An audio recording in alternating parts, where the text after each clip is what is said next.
It's time now for the Pig and the Hen. Pig and the Hen Show. Pig and the Hen Show.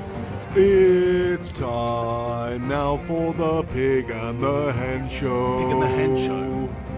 Pig and the Hen Show. It's time now for the Pig and the Hen. Pig and the Hen Show.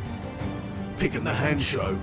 It's time now for the Pig and the Hen Show. Pig and the Hen Show. Pig and the Hen Show. Boom Chanka, how's it going everybody? It's the Flying Pig here on Flying Pig United for the Pig and the Hen Show, joined by Henry Hotspur. Just a little bonus show. We are going to still do the show tomorrow, but Henry's joining me today to talk about, there's so many news articles and updates that have just come out in the last couple of hours about the coronavirus and the effect it's going to have on football globally, and certainly, the Premier League and our teams and just people in general around the globe. So there's lots to talk about. There's lots to cover here. Sorry we are late. Sorry we are a little bit delayed. Had some sort of technical issues. Skype and Microsoft and Bill Gates need to sort their shite right out. But either way, Henry, how you doing, mate? Thank you for joining me, pal. I mean, I just have to say, yes, there were just your general technical issues, but there was also the issue of Pig having a calamitous moment just before we go live. I mean, I know he needs to hydrate himself. Of course, he needs to have water on standby, ready to keep him less parched for the show, so his voice sounds fantastic throughout. But what does he do? He's spilling it on the most important pieces of equipment our friends, our family out there, the Bacon and Egg Brigade have thankfully donated towards the show so that we can get this stuff together. What's the pig doing? It's almost. I've had a mare. I had an absolute mare. So I literally knocked this Toy Story beaker or whatever over here and literally drenched. Couldn't have drenched this external hard drive even more. And also got it underneath the actual PC tower.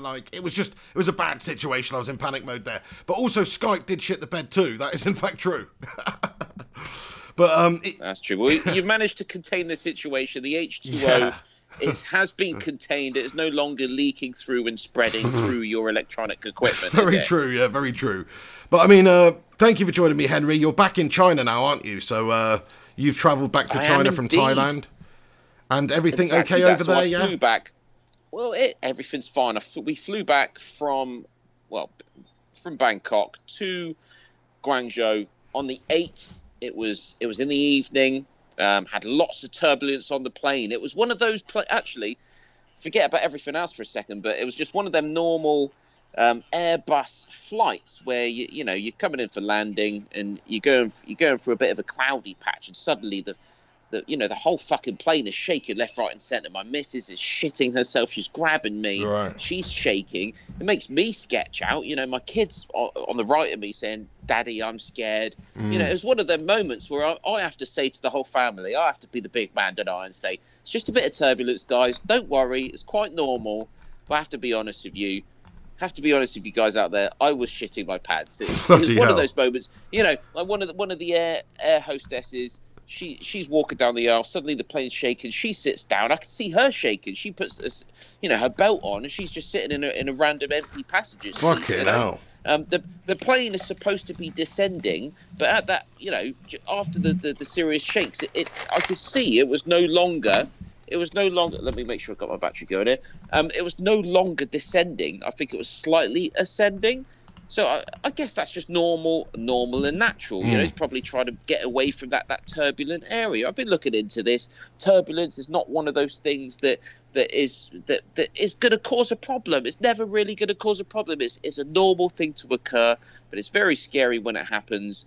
And in fact, thankfully, we're all good. I experienced turbulence when I was a kid. And the captain makes an announcement, and in that standard British voice, ladies and gentlemen, we're going through a slight bit of turbulence right now, but it's nothing to worry about. We'll be out of it shortly. It's quite normal, and and it just calms the whole situation. But that didn't happen the other night. I was expecting a captain's announcement, heard nothing, and I was worried. I have to be honest. Do not like flying in planes where it's shaking left, right, and centre. Do not like it. I have to be honest. No, that doesn't sound good, mate. And obviously, you're back in China now. I think, from what I've read, I mean, correct me if I'm wrong, but I think they're getting a bit of a foothold with the old coronavirus over in China now. Is that fair to say? Well, they certainly are. They certainly are. So it's a bit of a, think about it. I've just had 3 weeks in Thailand, having the time of my life. Eating loads, drinking loads, enjoying Pattaya for what it is. And if you know what Pattaya is about, you know what it's about. Although I've been a good boy, okay. Suddenly, I've got to think about real life. Obviously, I've got my life out here in Guangzhou. So obviously have that horrible flight back with the horrible turbulence. Yeah, I might sound like a bit, like I'm making a big deal of it, but it was pretty scary. Anyway, get back. And then, when you're trying to go through immigration, forget about immigration for a second. The first part of it is health checks. They've got this massive TV screen, and you're walking through. You're literally, in a queue, and you can see your whole queue there on the screen, and it's flashing, green images of figures telling you what your temperatures are. Right. And then if any of you are experiencing a higher temperature than normal, it might be flashing yellow, it might be flashing red, and if it comes up red, then they'll come up to you, hook you out of that queue, and take you to a medical area. Right. And this is just after you've got off the plane, before you go through your normal immigration. Right. Okay. Because right now in China, where I am, they're more scared of people coming in that are infected than they are of.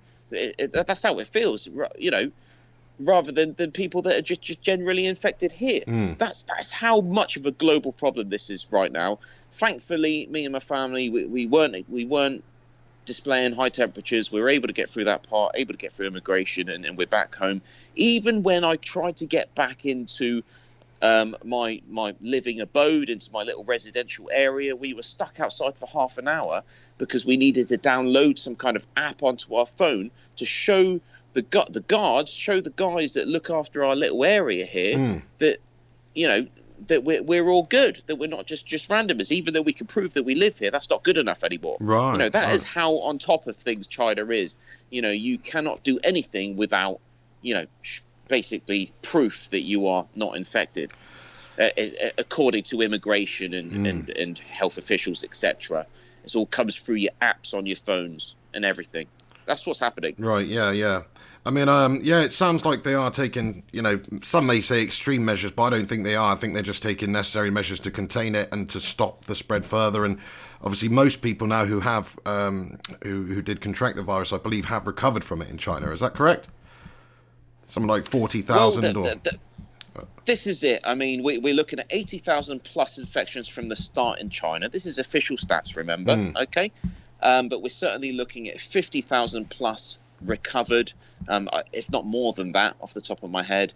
We have not had a confirmed infected case over the last couple of days outside the Hubei region.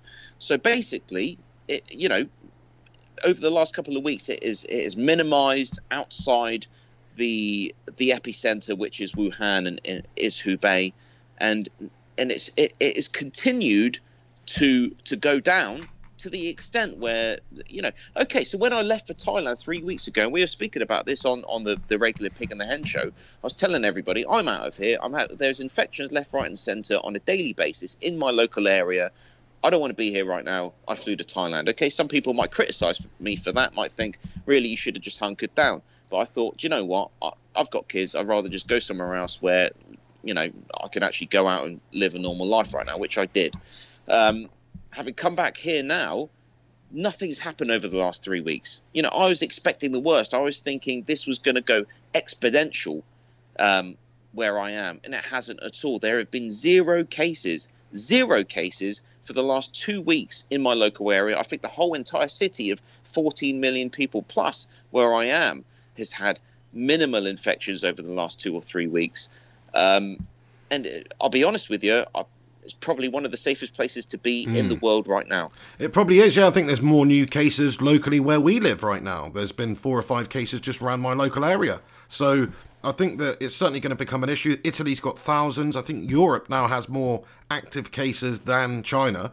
So it's definitely becoming an issue. And it sort of brings us on to, this is the sort of point of this video, what me and Henry are doing. This isn't a replacement Pig and the Hen show. This is just a bonus Pig and the Hen show. We are still doing the show tomorrow, but we want to talk about... It's a special. It's a special, a coronavirus special. COVID-19 special, if you will. Because there's so much news going on in terms of football, and we want to talk about how it's going to affect football. I mean, just today, Lask Linz are playing the game against Manchester United on Thursday behind closed doors on advice from the Austrian government. So that's something that directly affects us United supporters and things like that. So it's behind closed doors. We're playing them there. I mean, it's not going to be great for football. It's not going to be great for football clubs, revenues, and supporters and things like that. But what it will be good for is containing the spread, because obviously anytime you've got a big gathering of an audience anywhere, people touching things, people breathing around each other, coughing, all that good stuff, then you are going to swap germs with people. That's just how it is, and of course that is how it spreads.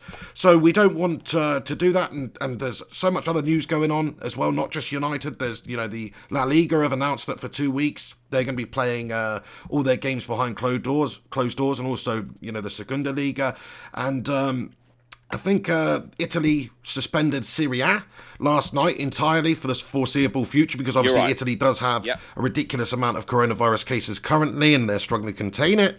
And also, some more breaking news which happened today as well. The Nottingham Forest owner, Evangelos, what's his name? I've written it down somewhere just so I could try and pronounce it. Evangelos Marinakis, he has actually announced today that he has contracted the coronavirus. He has tested positive for the coronavirus. He's the Forest owner.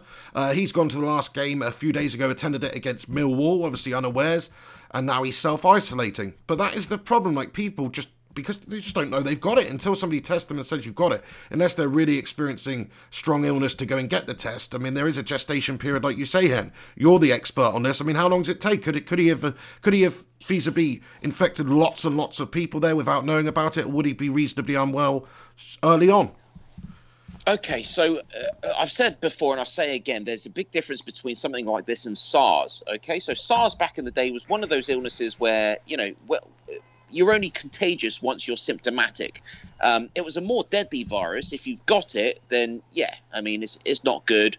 But you weren't spreading it to other people unless you were exhibiting symptoms, unless you were coughing and suffering. The difference between SARS and what we've got now with this COVID-19 coronavirus is as far as they know, the majority of people are exhibiting symptoms maybe 5 to 7 days after they've contracted it, which still gives them pretty much up towards a good week's worth of spread. Let's say that I've got it right now.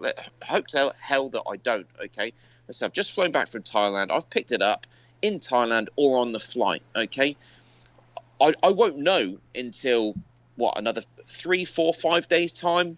I'll start to get a headache, a high temperature. I'll be coughing a little bit, and I'll be thinking, "Fuck, I'm not feeling too good." And between now and then, anyone that I can't come into contact with, they could potentially contract coronavirus if they weren't taking precautions. That's basically how it's working. That's what's so scary about this stuff, and that's why it's so difficult to contain. Yes, and it can live on surfaces for a period of time as well, right? So say if this Nottingham Forest owner had sneezed in his hand and then opened a door handle, then somebody who touched that door handle or then touched their own mouth, say, could feasibly contract the virus for a reasonable period after he's finished touching the door handle, right?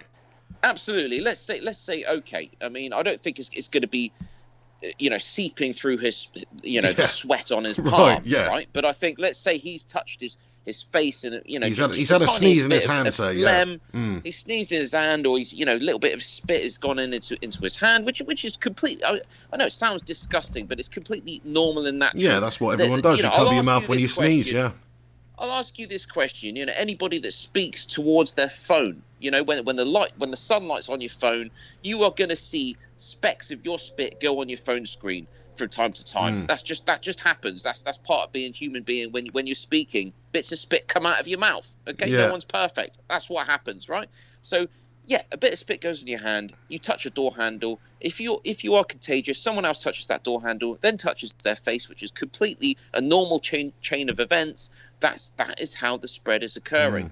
And yeah, I mean, I dread to think how much horrible. bacteria I've got on my phone, mate. Like that is, the last time, often people wipe it. I can't even remember the last time I cleaned my phone. That's disgraceful, but it's true.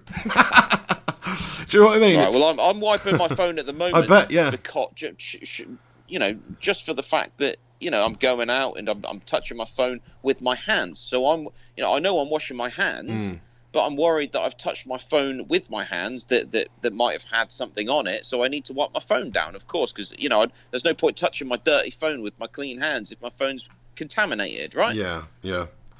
We'll get back into this in a moment, Emma. I just want to say shout out to everybody that's tuning in for this random bonus Pig the Hen show on Tuesday. Shout out to Nemo Nobody, Sam Ingram, Alex Dualibi Wilson says, how's it going? How are you, mate? Adam Crooks, how's it going, pal? He says, what do you think the chances of this happening in the Prem? We'll get into that in a little bit. Gung Shi, he says, correspondent, how are you doing, Gungas? Hope you're feeling better, mate. I missed your message towards the end of the stream last night, but I hope you're all good today, mate. And we're just here to talk about the coronavirus. Gung Shi says, special correspondent Henry Hotspur, hot on the case of coronavirus. Glad you're back in China safe, Hen. Yes. Yeah, thanks for that, Gung Shi. I really, really appreciate that. And it was a bit of a weird experience flying back, honestly. I mean, the turbulence aside, obviously nothing to do with the coronavirus. That can happen to anyone on any flight. It wasn't enjoyable, but just arriving here and having to wait in a queue for ages and ages before they even started letting people through at all. It was an hour of just waiting before you could go through your normal immigration. Usually when you get off a flight, an international flight, you're going through immigration. It's a bit of a wait, but we weren't even at that stage. It was about the health checks before that. So yeah, it wasn't nice. I mean, I didn't want to make tonight's special all about just coronavirus. We want to talk about coronavirus, but we want to talk about specifically how it's affecting the sporting world right now, in particular football, and what we think is going to happen going forward. Yes, absolutely. Which I guess brings us on to was it Adam Crook's point? Because obviously Serie A has suspended its play. Lots of leagues around the world have. Obviously the Chinese league did a long time ago, didn't they, Hen? And a bunch of leagues have. Competitions are being played behind closed doors. Lots of competitions being played behind closed doors. And Manchester United's Thursday night one is. So there's going to be massive repercussions. There's going to be massive repercussions to football clubs as well. And some clubs do rely, just like any other business, on the revenue of the spectators attending. So it's a massive problem for football. I think the Premier League is going to follow suit. You'll probably either see the Premier League games delayed to points when they can continue playing this, when it's been a little bit more contained, or they have a better measure of how the UK is going to react to this whole coronavirus breakout, or you will probably just see it played behind closed doors, like some of these other leagues have opted to do, like La Liga, Segunda, and Serie A is obviously suspended. So, yes, Henry. I mean, what are your thoughts? Do you think the Premier League are going to follow suit? I think they should probably try and contain this now, shouldn't they? It's silly. I mean, it's a tricky one. I mean, the culture secretary of the UK, obviously of the UK government, has come out and said it's still too early to make those kind of calls. I mean, I'm not going to give my own opinion on what's the right or wrong thing to do in the UK right now. It's difficult to say. It is. But yeah, I mean, okay. Well, let's just start from the beginning. Okay, let's look at Ighalo. Okay, Ighalo has come to Manchester United. He had to be essentially self-quarantined, I believe, for 14 days before he could actually get involved with the rest of the Manchester United lads. Yeah. Because he'd come from China, Shanghai, and obviously that was where the coronavirus spread was to begin with. The Chinese. So as I said, starting from the beginning of this story, the sporting story of the coronavirus, should we say, for this year, the Chinese Super League has not started like it should have done. That is suspended until further notice. So Chinese Super League shut down. I know Chinese Super League is not necessarily something that everybody talks about, although it certainly is something that we have spoken about on the Pig and the Hen show, and you do read about it in terms of big money transfers, and it is a lucrative place. There's big money involved, so it was not a small decision to stop the Chinese Super League, but it's been done for obvious reasons because of the outbreak. Yes. The K League, the J League, that's Korea, that's Japan, I believe followed suit, Thailand as well. And yeah, I mean, that was Asia. That was Asia done there. Okay, but, let's be honest, we don't really talk about Asian football too much, but that's where it all began. The big news, obviously, is Serie A has been suspended until further notice. They began with trying to play games behind closed doors, which I think, fair play, at least try to keep some kind of semblance of the game there.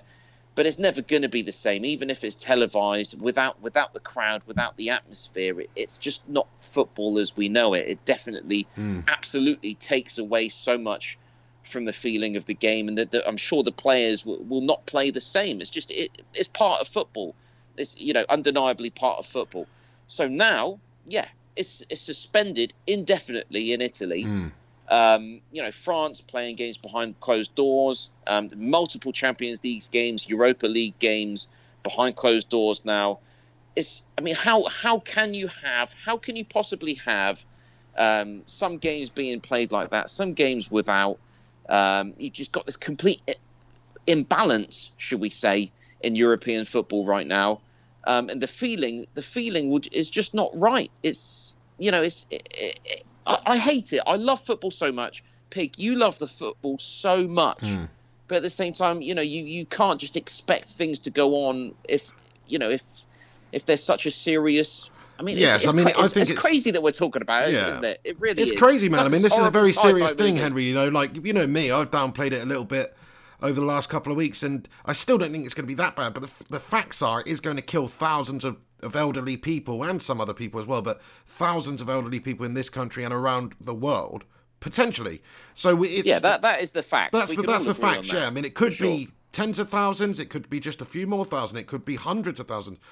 God forbid, it could be millions. We don't know, It could be millions, So we're speculating at the moment, but one thing we do know, it is bad, and that it is killing people. And in my opinion, certainly in a country like Italy, which at the moment, is one of the worst affected in Europe, like China, when they did it, absolutely you shouldn't be having gatherings of thousands of people right now. It doesn't make a lot of sense. You are going to spread it a lot more frequently. Not only that, the nature of football, away days, travelling fans, that's what you do. You've got fans from one town travelling to another city, to another town, and that's what happens, mass travel. And when you get mass travel, you get mass spread of germs and viral strains and all this sort of thing. That's just how it works. There's already been cases. Yeah. There's already been a few cases of imported coronavirus. So these are people that have been in Italy to see football matches. Completely normal thing to do. They've returned to their home countries and then display symptoms and become an infected person of this virus, right? Yeah. So that has already happened. That's the trouble. It's no one can say, oh well, football matches haven't caused any issue. It's already proven that has happened. Yes, mate. I just want to read a couple of these comments out quickly, then we'll get back into it. Ian Stead, thank you very much for getting in here. Ruddy boy, shout out to you too, mate. He says, in my 50 years, I've never known anything like this. Scary stuff. Good video, Mr. Big. Thank you very much, Ian Stead. Yeah, I know it is very, very scary, man. Hopefully it gets all contained and everything to as best a degree as possible. But the facts are, like we were saying, it is going to affect a lot of people. A lot of people are going to die, and it's just going to affect everyday life. It's going to have massive economic ramifications. Gungshi says, I really wouldn't be surprised if the Tokyo Summer Olympics is cancelled. You're spot on there, Gungshi. In terms of sporting events, certainly Tokyo, Japan is an affected country, and has the potential. You're not going to want to have global travel coming into your country right now if you're Japan. Never mind the economic ramifications that will have on Japan, the infrastructure and everything that they've spent just to host the Olympics. Now that now for them and their own nation's safety, probably what they should be doing is putting the plug on their own Olympics right now, delaying it certainly. Well, the crazy thing is, they made an announcement, I believe, yesterday, saying that they're not even considering cancelling it. That hasn't even come into consideration at the moment. It is going ahead as far as they're concerned until further notice, which for me is just, beggars belief. You're seeing sporting events around the world, talking about it. Let's just mention the rugby for 1 second. I think England, Italy, I think that there's a game on that was supposed to be kind of wrapping up the Six Nations, which is postponed till October or something. You know, as far as I know, it's crazy the way that the Japanese Olympics, as far as they're saying, is still going ahead. But how can it? It's nothing to do with the outbreak in Japan, which is still in the low hundreds. I believe it's 300 and something. I mean, they have had infections rise very slowly, but I think they're doing a good job in Japan to suppress it, if you believe the figures, which is always one of those things, you know. But how? Okay, well, what are they going to do? The Olympics behind? They're not going to. Closed doors? I can't imagine they're going to do the Olympics behind closed doors. And even if they did allow all the athletes to travel into the country, who's to say that some of those athletes don't have the coronavirus or couldn't have the coronavirus? So I imagine all of these athletes are going to be screened extensively anyway if they were to go ahead with it. But yeah, I just don't see it taking place. I think they'll have to delay it. The beauty of the Olympics, though, in all honesty, is that it's every 4 years, isn't it? So if it's delayed a year, it's not really that much of a massive deal. So obviously economically for Japan, it's a massive deal. But as long as it does take place over there at some point in the future, then, you know, it's not exactly the worst for them. Very much so. Very much so. Read a few more comments, Big. I'm just going to go for a quick wee. No worries, mate. So I'm back on the Qingdaos tonight. Back on the Qingdaos. Obviously been to Thailand, enjoying the premium lagers out there. To be honest, I do like them. 5%, decent beers.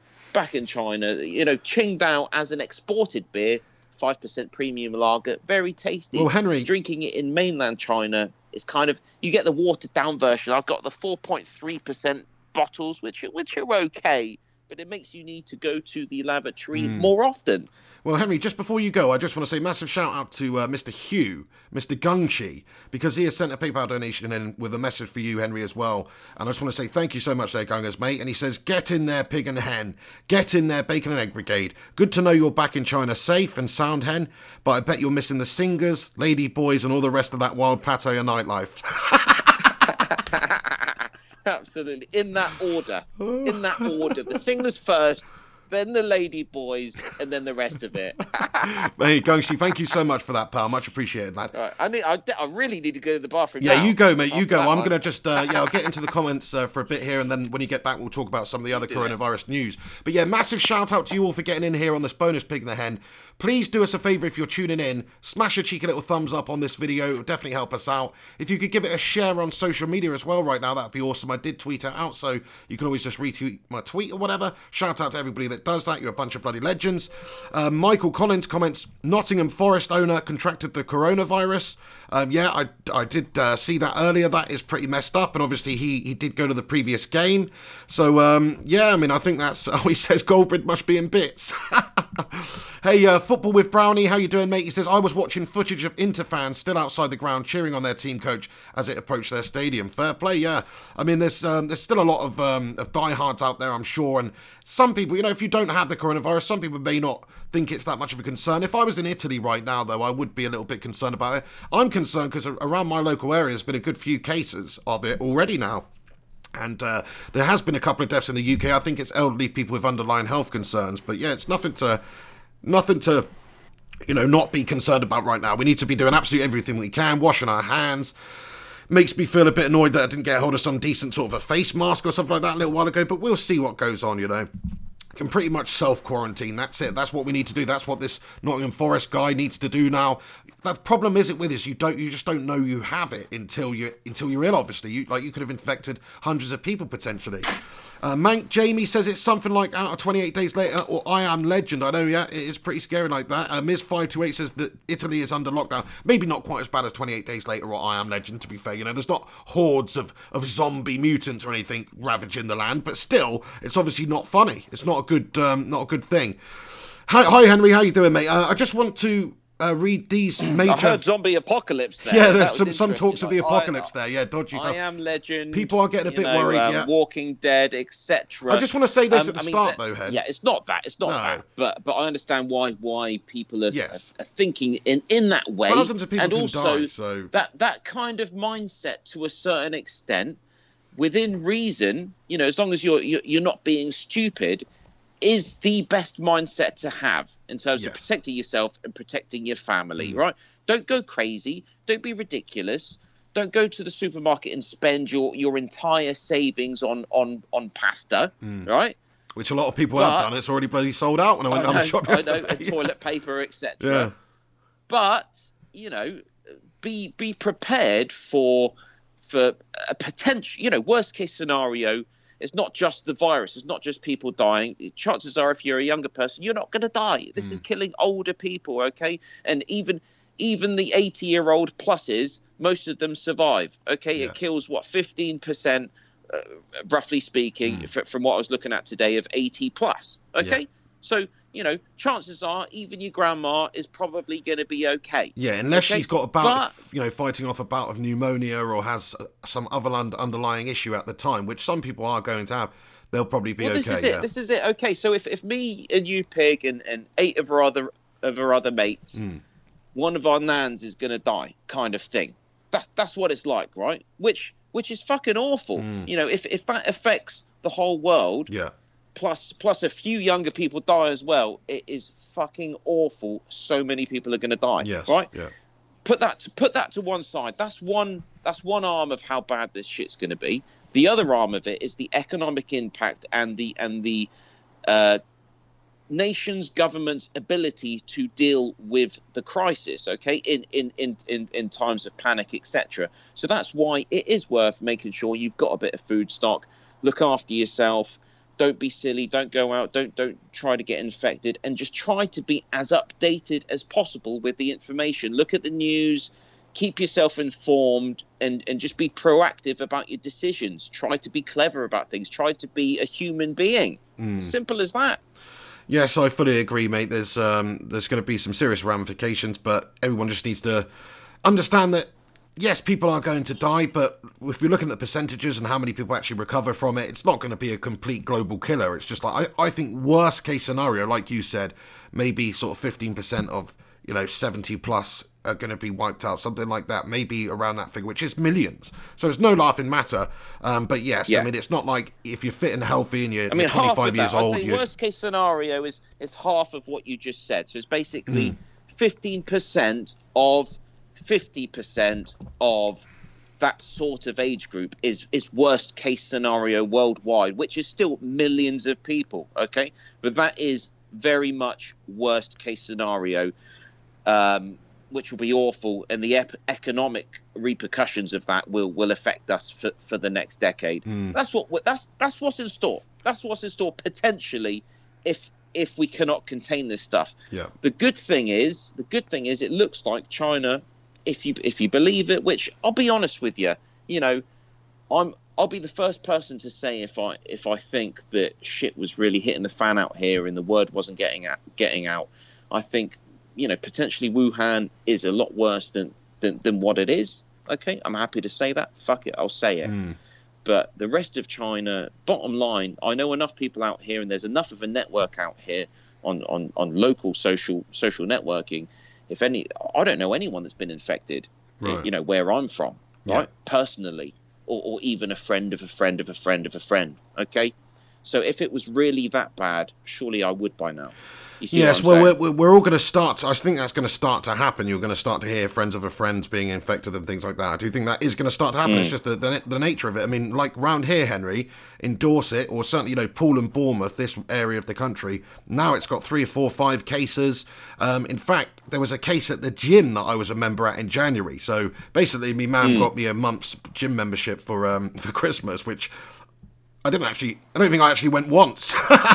But either way, I'm glad I didn't, and I'm glad I didn't continue after that month membership ran out, because, come on, this is the Pig we're talking about. But yeah, because look, there's actually been a case of somebody attending that gym. That gym's had to close. I'm sure they're having a deep clean and stuff like that. But, not many people are going to want to go to that gym. So it's going to have massive economic ramifications for the staff there and just the industry, that business there, for sure. People sweating all over the place and stuff like that. Nobody's going to a gym right now, especially when there's a case there, right?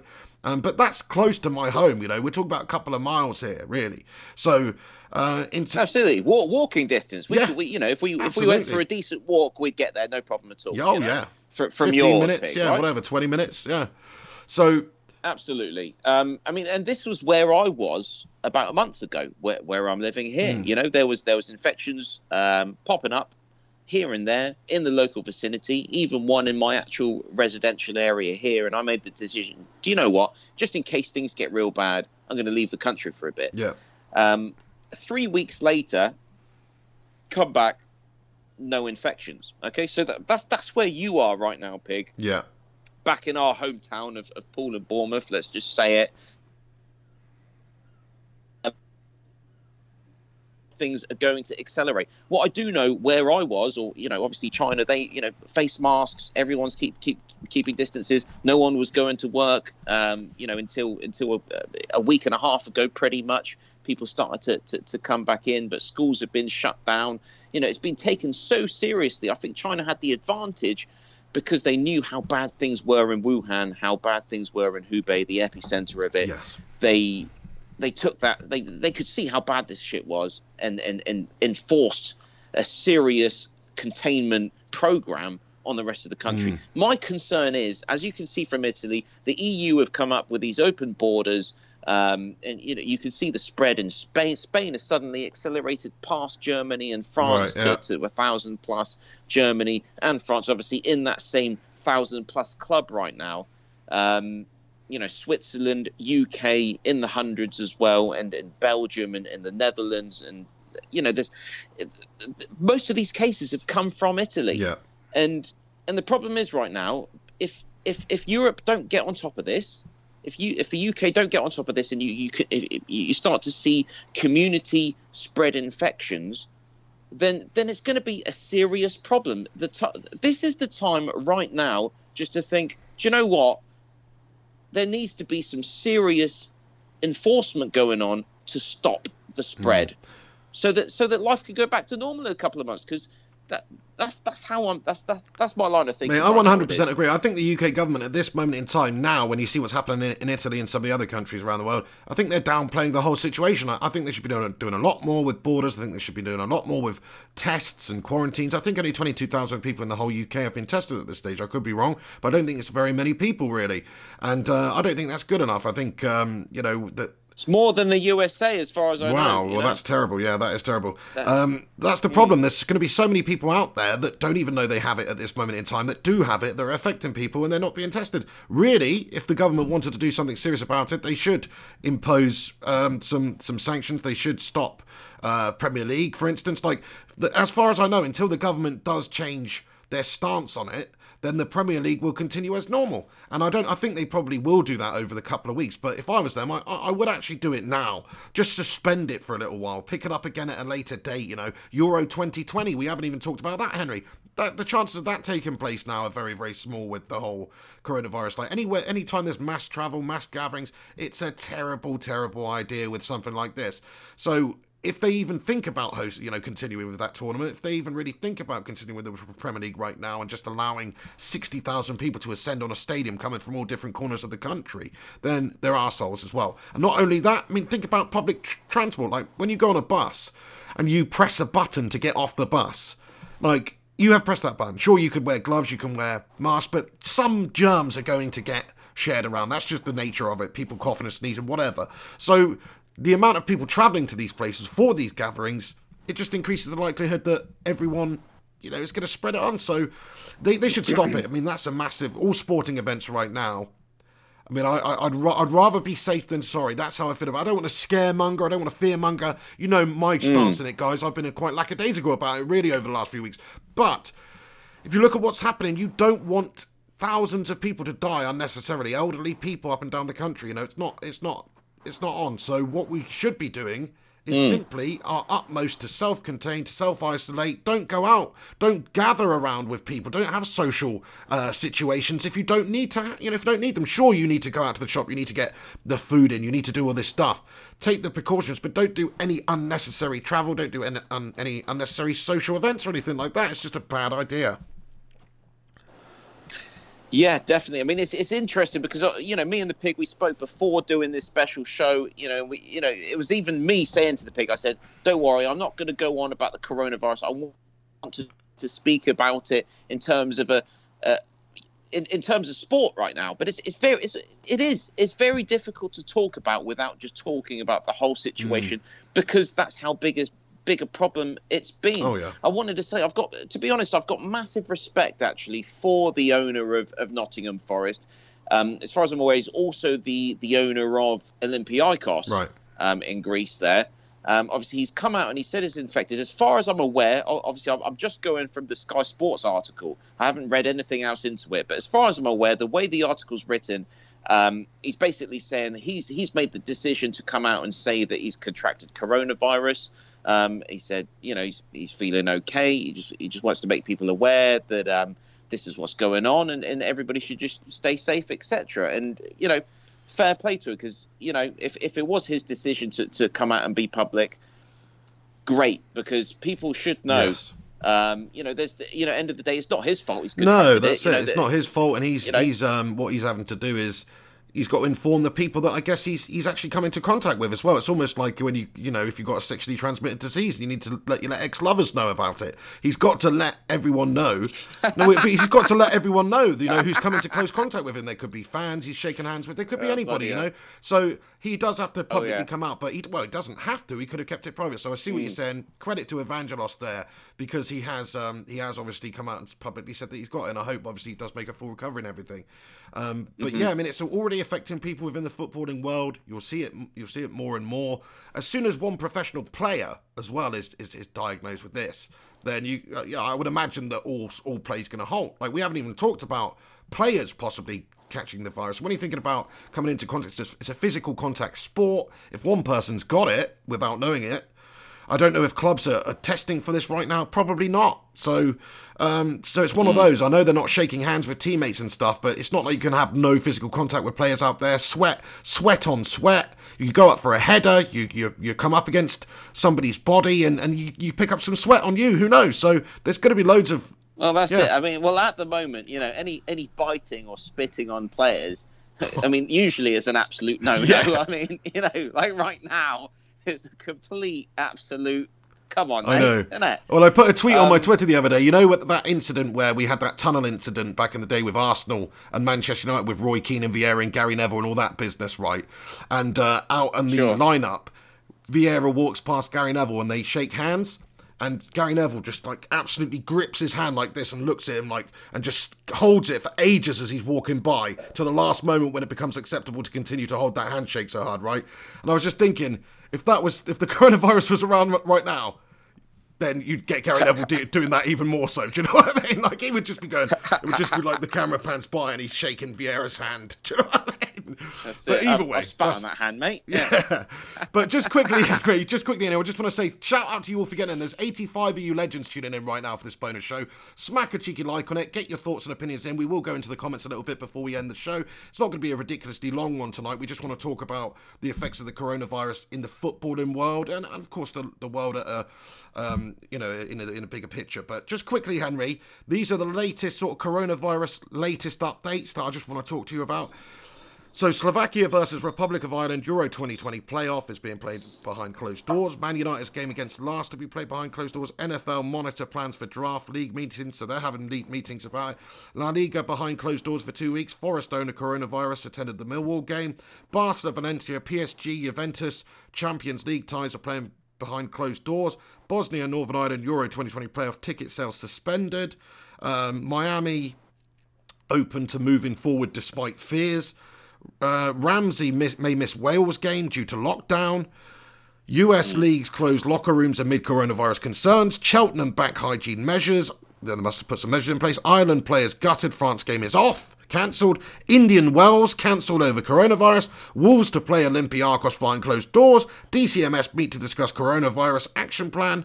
So it's all kicking off. Okay, I want to start with that. I want to start with that Ramsey one. I mean, that's interesting because obviously, That's right, isn't it? Ramsey is playing in Serie A right now. Yeah, that's right. Aaron Ramsey, it says that he's unlikely to play in Wales friendlies due to the coronavirus lockdown in Italy. Yeah. Oh, so it's Wales friendlies. Okay, so it's Wales friendlies. But I was going to say, I mean, what happens when you get to the stage where players can't play for their international teams because they are playing in a league that's, basically, you're not eligible to play because of coronavirus worries. Sure. I mean, you get to the stage where, how can you continue to play the sport? Because, it's just madness. I mean, okay, these games that are behind closed doors, are they still going to be televised?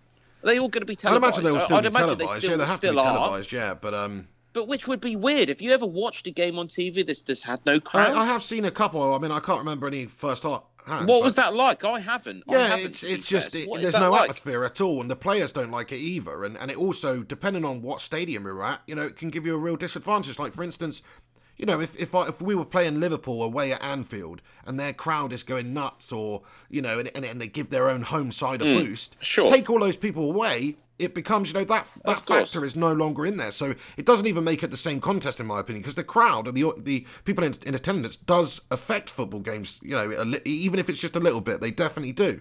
They give the players a lift and the support and all that stuff. So take that away, you're going to have no atmosphere, and the players may be affected by it too. But yeah, it must be a weird spectacle. The question has to be asked to yourself, Pig, plus anyone that's listening right now.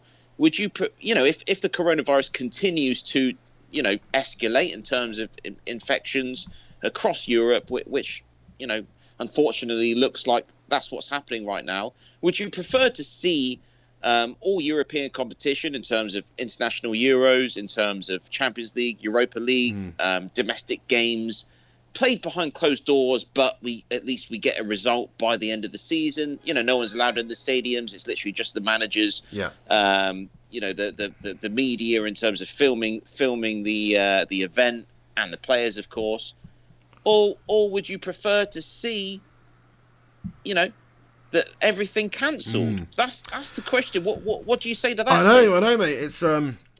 It's a tough one, isn't it? I mean, I do hope that we get to see the football play, because at the end of the day, we're fans. We want to see the football games. But if there's no fans there, it's definitely going to affect it.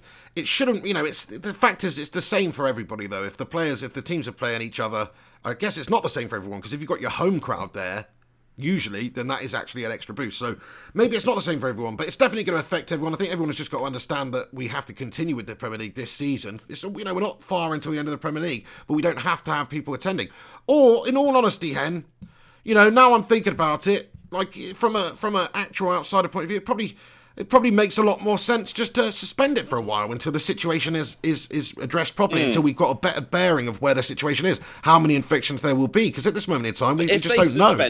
If they suspend it, though, then, players will not be ready for the Euros. Let's say that, the coronavirus is under control for the Euros, but we've suspended all the domestic leagues. What the hell are we going to do? Well, the Euros will probably be suspended, won't they? If most of the leagues around Europe are suspended, they're not going to just let Euro 2020 go. So what you're saying is suspend the domestic leagues until further notice, push the Euros back to 2021. For example. Potentially, it's the same sort of thing with the Olympics. Like, what do? You don't want. It's not even really the players or the teams that are the issues. Like, we could play all these teams behind closed doors. The athletes could compete and do the 100-meter sprint behind closed doors. Sure, they could, and they could all be tested beforehand, and that is actually feasible, because how many? What is there? 1,000 athletes at the Olympics altogether? It's not a huge amount. So you could do that technically, but then the problem is like travel, like. Euro 2020 to play Euro 2020 behind closed doors, that's just too much. You can't do that. Like the end of the Premier League, the end of your league campaign after having most of the campaign as normal. Fair enough, I can understand that. You can't play Euro 2020 behind closed doors. That's mental. But at the same time, you can't have people travelling into all these different areas and from different areas willy-nilly. You just can't do that. So what do you do? You probably do have to suspend it, in my opinion, until 2021 or when it's when you can. Can you imagine Liverpool lifting the trophy with an empty stadium? Oh, I mean, that would be amazing, wouldn't it? Liverpool lifting the trophy in an empty stadium, mate. Yeah, they've won it. I haven't even thought about that, Henry. And everything. They're jumping up and down. And they go to lift like that, who is it? It's Van Dijk or no, sorry, it's what's his name? He's injured at the moment, isn't he? Is he back? Jordan Henderson. He's there, he's kissing the Premier League trophy, lifting it above his head, and there's no fans in the stadium. Steven Gerrard might as well pop on, like a full kick wanker like John Terry, do you know what I mean? Come and take the trophy.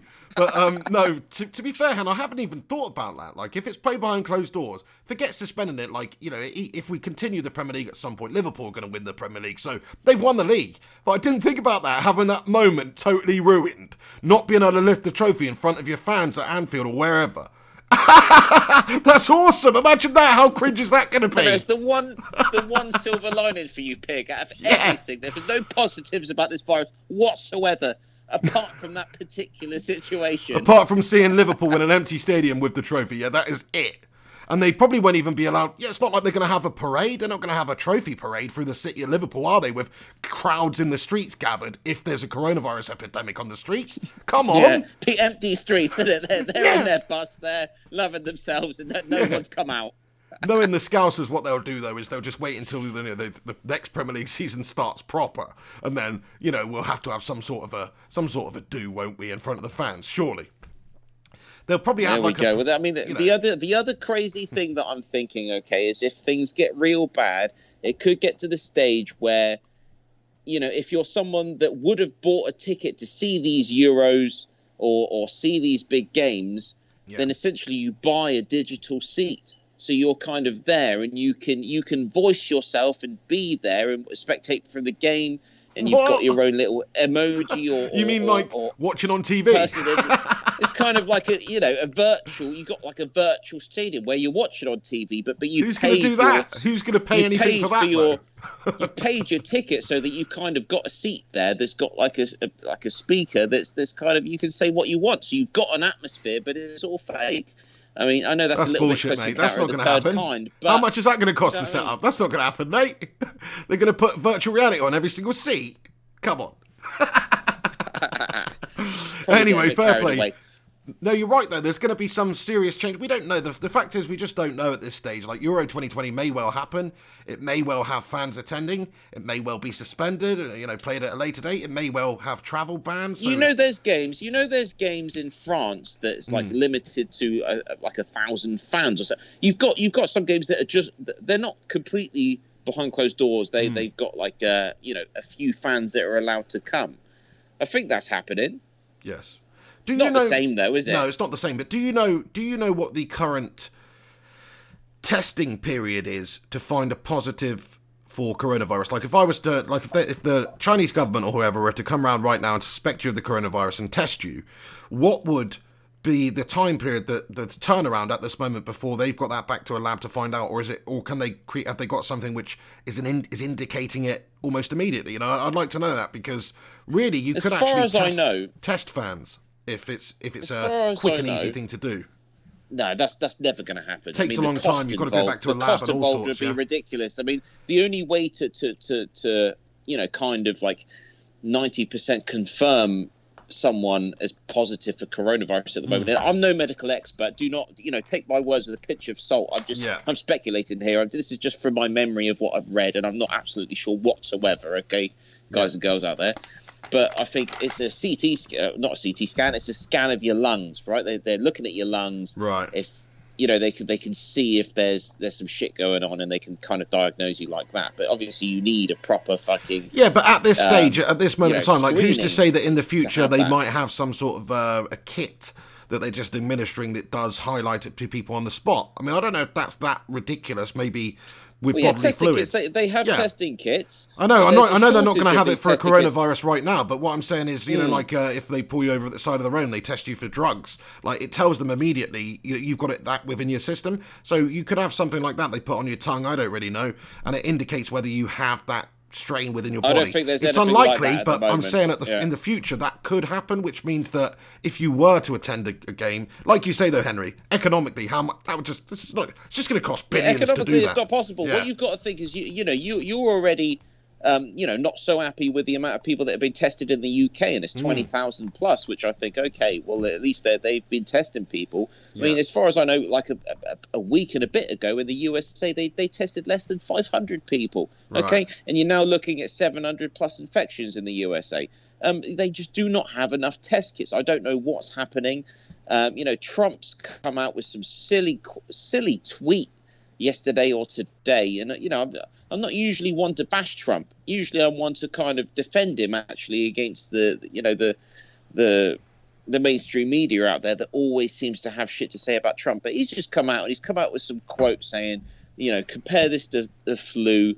We're not quarantining people about flu, etc. And I think, even if he believes that, it's just not the right thing to be coming out with at the moment. It really isn't. It's a stupid mentality. Like, even if, let's just say, influenza Z came on the scene, and it's just a completely different strain of flu, which is going to have the same effects as flu, you should do absolutely everything you can to contain that and treat it and deal with it. So you shouldn't just say, oh, we shouldn't worry about it because it's like flu. If there was another flu, like flu, I'd be freaking scared about that one too. Do you know what I mean? So absolutely, that's a stupid thing to say from Trumpo there. Bottom line, the WHO, World Health Organization, originally they were thinking 2% fatality rate for COVID-19 coronavirus. They upped that to 3.4% the other week. I'm not trying to fearmonger. I've said before on the Pig and the Hen show, this isn't about fearmongering. This is what the World Health Organization has said. And I know that they based this mainly on statistics from Wuhan. If you actually look from outside Wuhan, it's not so bad. Yeah. But the facts are clear. Flu has a fatality rate of about 0.1%. So it's completely different. Yes, flu is killing more people, has killed more people last year, this year as well, probably already.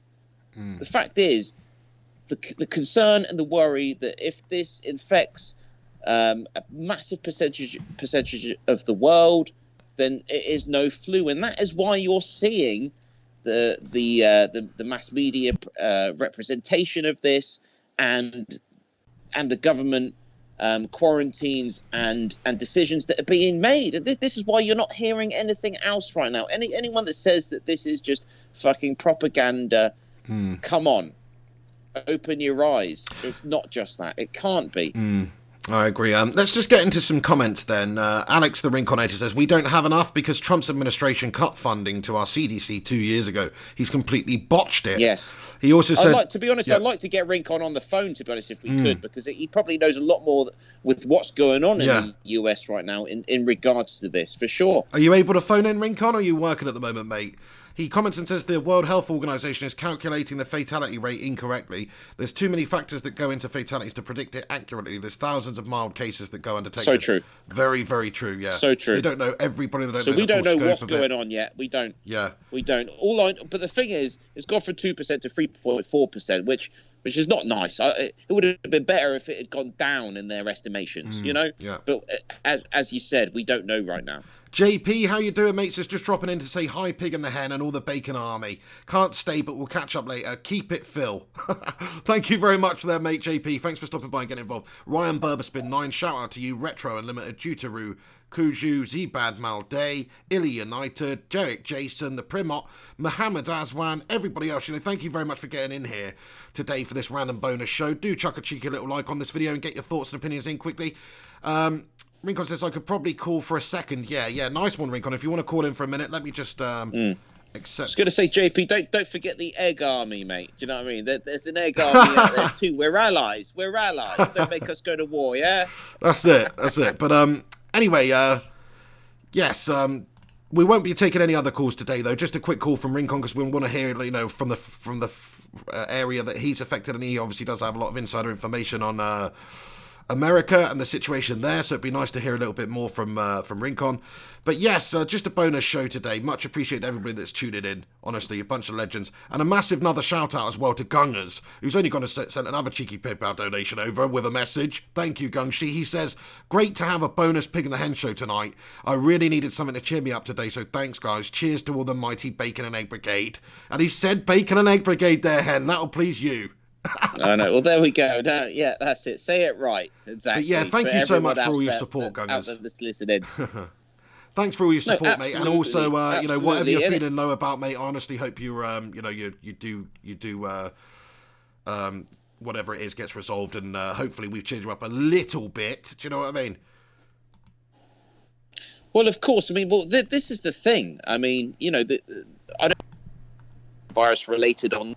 But if this thing is affecting a lot of people right now, and it's going to affect more and more people going forward. I think we got our friend Alex Rincon on the line today, aren't we, Alex? Hey, Rincon, how you doing, mate? All right? Hey, what's going on, guys? How you doing? Yeah, not too shabby, mate. Appreciate you calling in while you're at work, buddy. Yeah, no problem, man. I'm on my computer while I was doing stupid work. Oh, nice one, yeah. Yeah, I mean, how is the situation over there, Alex? Like, because we only know much really about the UK and Henry and China and obviously Europe mainly, but I couldn't tell you any figures, anything about the USA. So is it something that's affecting, sporting events over there, and do they have lots and lots of cases of it in the US at the moment? So what expert epidemiologists are saying here in America is that basically, as I've already said, we're not testing enough people. There's not enough test kits to go around. Essentially what happened, and let me fix my camera real quick. Yeah, I was just going to say, Redcon, I mean, you look but you look better right now. Thanks. Oh, hang on, I can see him now, yeah. Oh, right, there he is. There you go, nice one. So yeah, I mean, essentially what happened was the CDC had a botch in our tests. There was like a faulty component that went in, that was in thousands of tests that were meant to be deployed, Right. that basically had to be recalled. So from basically sources on the ground, especially in like the Washington and California area where it's really bad. There's reports of people that are just straight up being refused testing because they don't have a way to test them, which is really sad. And I'm in the Dallas area. There was recently 2 people that were just confirmed as COVID-19 infections. So yeah, it's scary.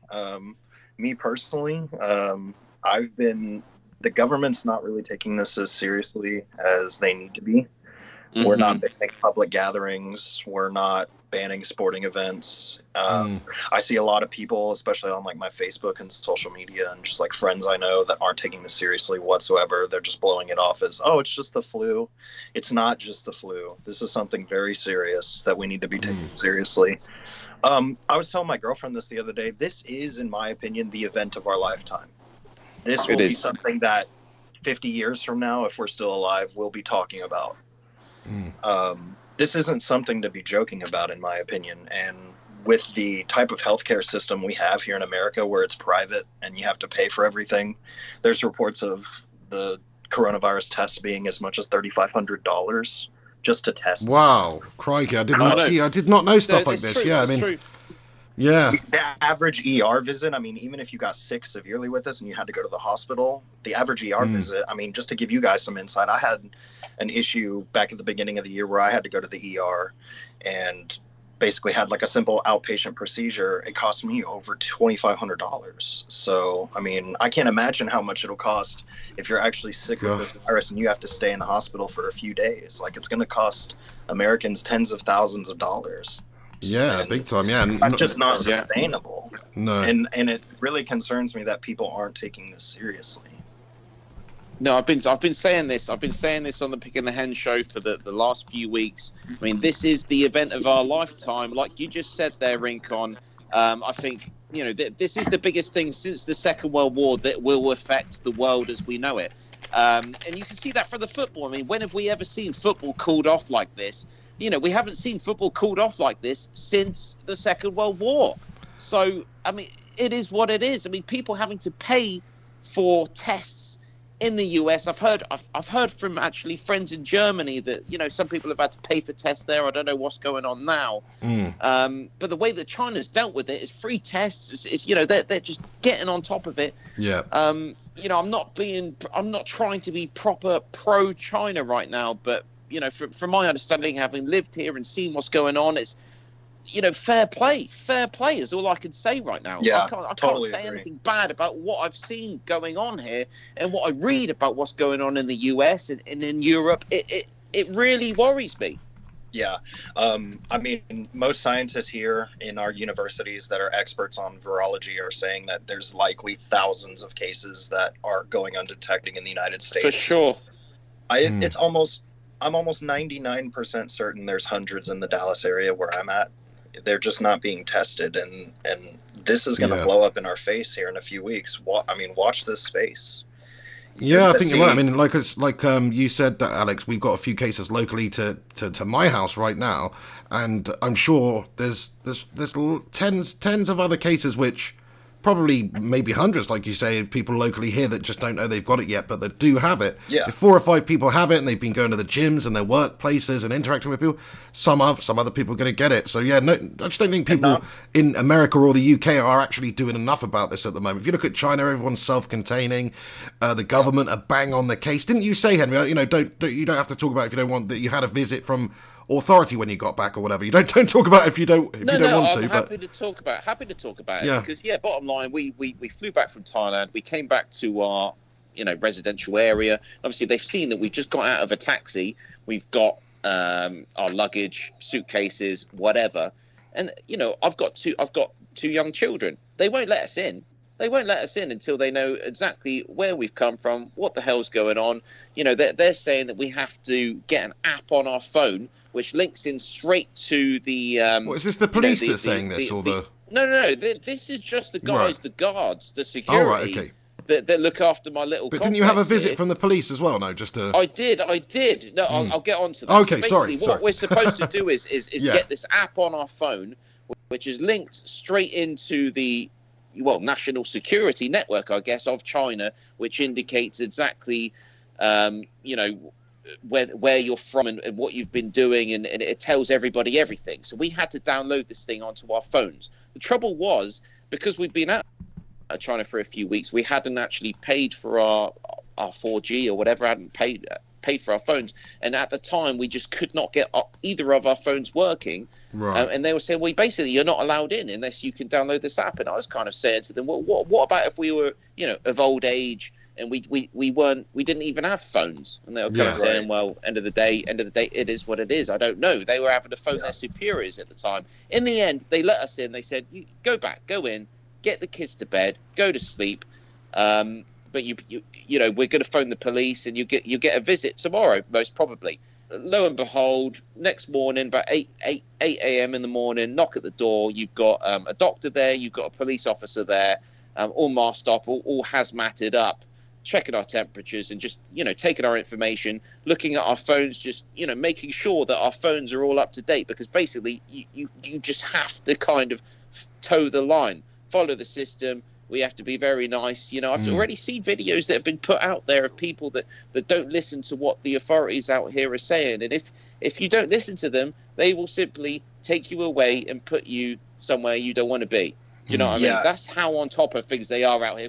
Because there are no human rights out here. I'll fucking say it right now. But I'm kind of very happy that that's the fact. Because sometimes, quarantine and controls actually outweigh humans are being dickheads. Totally agree. In the USA, we're not following quarantine provisions at all. There was a report that I read yesterday of a family who contracted it in the state of Missouri in the United States, and they were told to go into quarantine for 14 days. And the report basically said that they broke quarantine to go attend a school dance. God.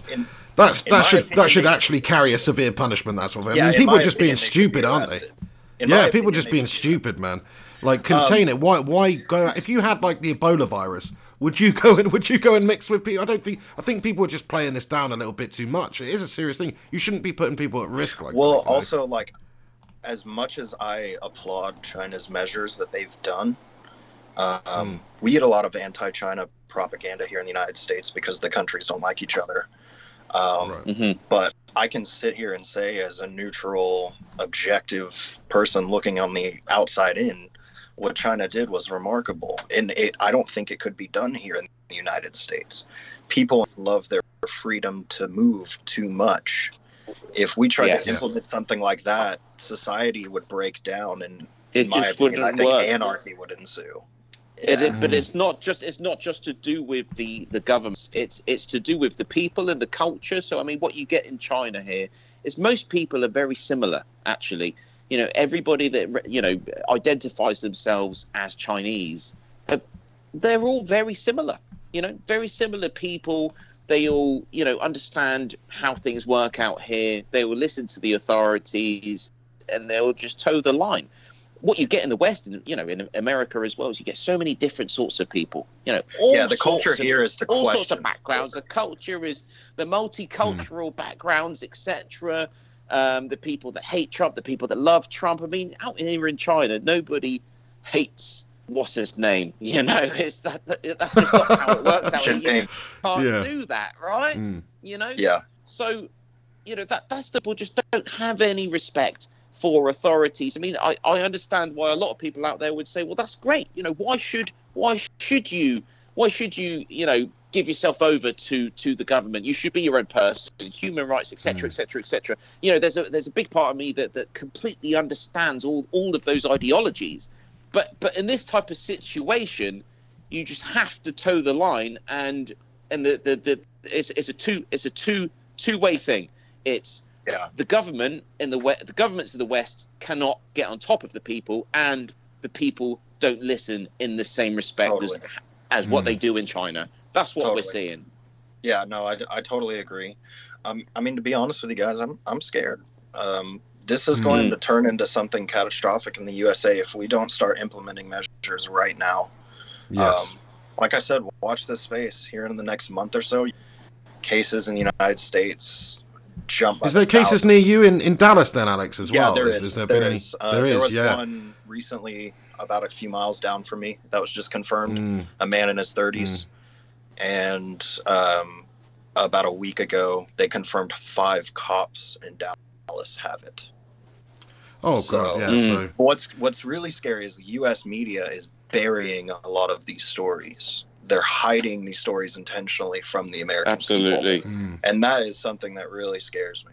I don't know. I think we should all be concerned.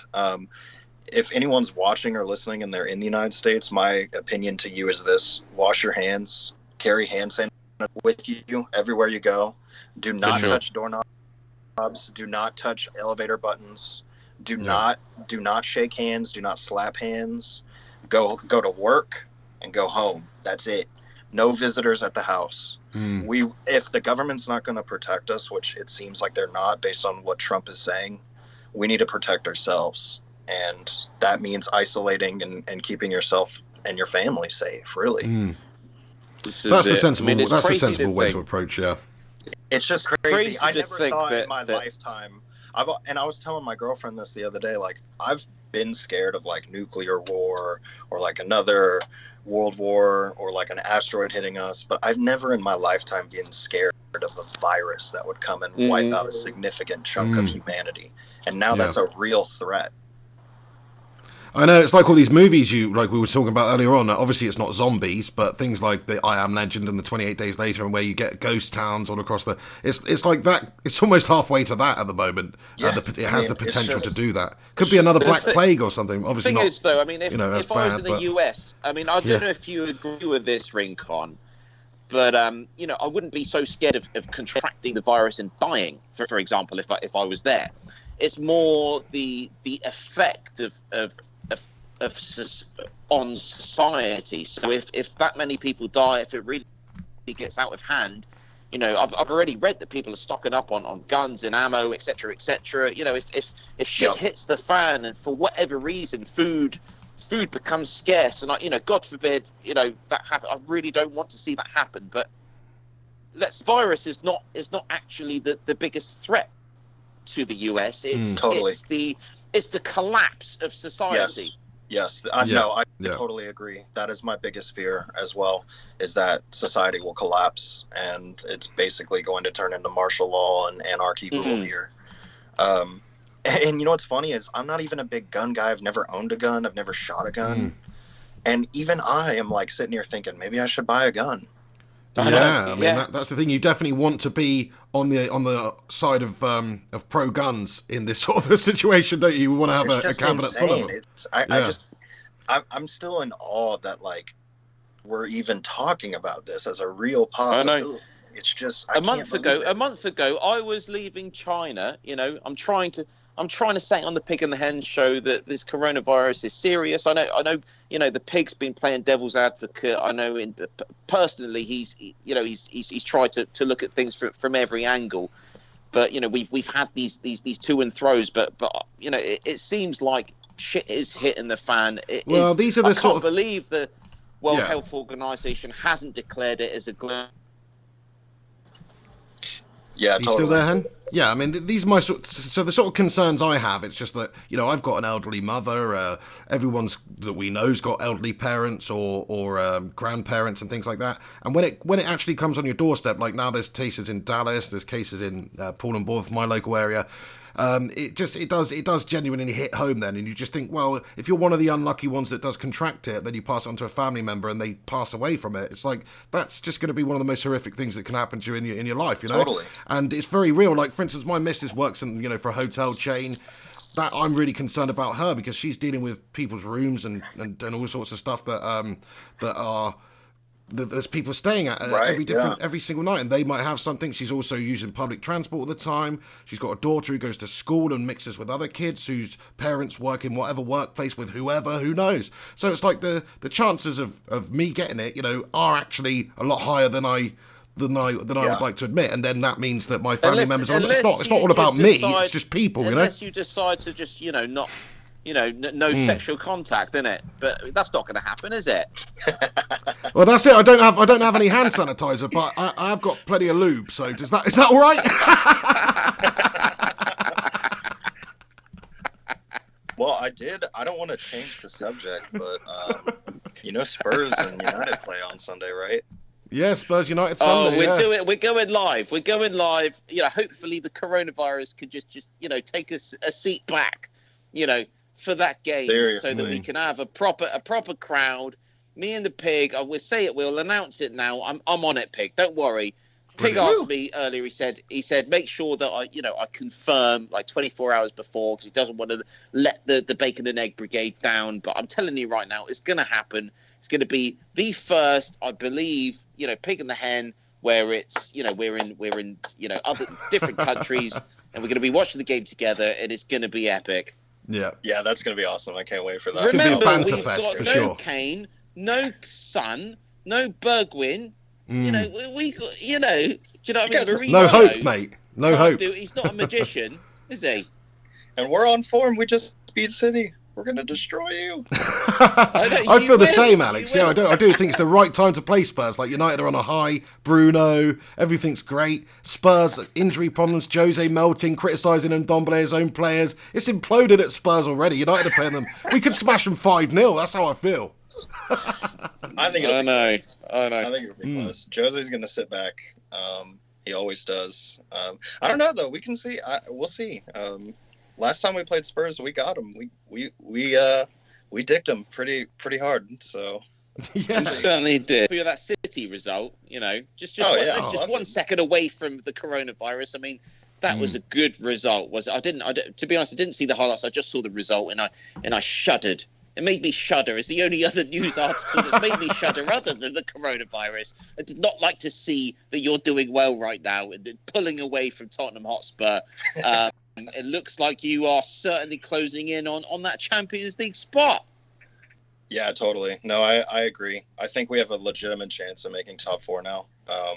We still, as we can continue to win out, I think we can, but we're still going to need Chelsea to drop points. And unfortunately, they're kind of hitting a little bit of a hot streak themselves.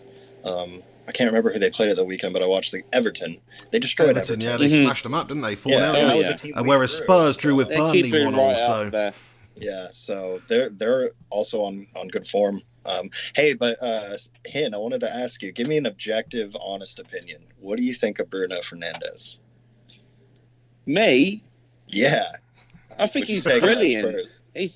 Absolutely. He's the best signing that you've made since, I don't know, literally. I mean, you know, think about the amount of players that...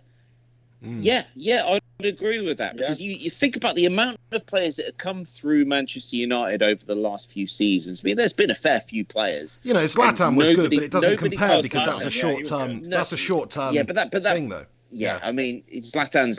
Do you know what I mean? Yeah. But this is someone where, you know, we knew he was a decent player, but we didn't know exactly the sort of impact that he'd have in the Premier League. And, you know, he's hit the ground running, and he's absolutely transformed your season. it's ridiculous. He is something special. I've compared him to personalities. I mean, I know you've said Paul Scholes. I've said Roy Keane. I know he's neither of those players, but in terms of a character, in terms of a communicator on the pitch, he's got something about him. That's what I'm trying to say. No, totally, I agree. He's a world-class player, and I'm really happy we have him. And he's a really good example of, I think, what you've been hearing Ole say in the press conferences, where people during the January transfer window were saying, "Are you going to sign Bruno Fernandez? Are you going to sign Bruno Fernandez?" And you would constantly hear Ole say things like, "I have the players I want identified, but they have to be the right type." Mm-hmm. What I think he meant by that was the attitude, and that's something that we're seeing with Bruno Fernandez is this attitude of like, of basically the standard needs to be here and it can't be anything below it, and that is something that we've desperately needed at United. We've had way too many players, especially during the Van Gaal and the Moyes era, where the standards weren't good enough. What you're saying, Alex, Alex, is perspective, but an attitude. That's something that Ollie is kind of said, and you feel that he's instigated that, yeah. Yeah, if you look at his signings that he's made in general, like they're all good characters. Like I know Bruno's a very good leader, but if you think about Harry Maguire, he signed a leader there, and just all of the players that he signed have seemed like hungry professional players. None of them are prima donnas. None of them are big named. All good signings. Yeah, I think that's why. Who was it? Who was that player that we were going to sign from Juventus? Was it Dybala? That's it. Yeah. It's like I think that's why we didn't make that happen in the end. We probably could have made it happen. I know he come out and said some bullshit. That's probably also why we didn't. That's probably also why we didn't sign Holland, because there was reports coming out that it was Raiola, but then I read a report last week that it was really him and his dad just didn't want to come, and I think Ole passed on that and said, "Hey, if you don't want to come, we don't want you. We don't want we don't want some ex-league scum son. Do you know what I mean? Pretty much. Well, I just think we need to be signing players that want to be here. Yeah. You know what I mean? Yeah. They want to be here. They're hungry. They want to fight. And that's the only way we're going to improve. I mean, I agree that like as long as they don't get injured, you know? Yeah, totally. Yeah. Thankfully, we've actually been really lucky with that, I think. I don't know if any of our signings have really been injured this season. Have they? I mean, have you seen Bergwijn for Spurs, Alex? Yeah. You see Bergwijn, he scored a few goals. He looked decent. He looks fantastic. 22-year-old young Dutch player, injured out for the season when we were already down on Kane and Son. It's disgusting. Why do you think that is? Because when we had Mourinho, we had a lot of injuries as well. I wonder if so it's Jose's fault, is it, Alex? It's Jose's fault. Is it? Well, I just mean simply. What I mean by that is I think Jose demands a lot from his players, and he wants them to work really hard. And I think some of the players say, well, I'm going to fight through this injury to make Jose happy. And that's all I really meant by it, because we had a lot of injuries under Jose. He's not known for overly rotating squads that much either as well. So he obviously I'll have does to look do out it, for that. That's interesting. Yeah. That's an interesting thing. I haven't really thought about that. Yeah. He likes to get his back line. He likes to get his midfield. He likes to stick with them as well. I mean, I know he's not been able to do that. Did you read that report a few weeks ago that came out about Mkhitaryan, where he did an interview with a TV station about his experience with Mourinho, where he said he got injured and we lost a few games as a result, and he was sitting down having lunch in the cafeteria with some of the teammates, and Jose walked by and told Mkhitaryan, "It's your fault we've lost." Bloody and hell! Walked away. So I mean, you saw it in training with United. He's not like that anymore. He's not like that anymore. He's a nice Mourinho. He's humble Mourinho. He's not like that. My point is, I don't think he's like that at Spurs, but my point is he demands a lot. Even to the point where he's going to go out and maybe call you out a little bit for faking an injury. Oh yeah, so absolutely.